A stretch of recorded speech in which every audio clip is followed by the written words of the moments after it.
Number 8, ignoring Scrum values. Let's have a look at the Scrum Guide.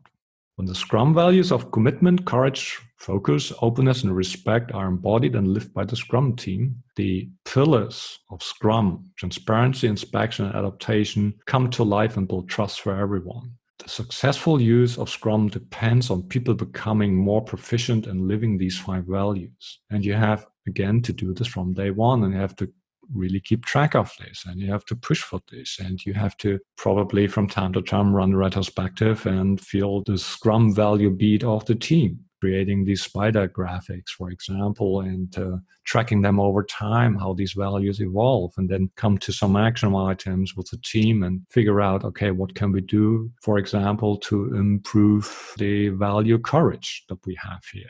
If a Scrum Master is failing to do that, he's basically undermining all the other efforts that lead to building up trust with the stakeholders within the team and actually laying the groundwork to have a chance to continuously improve.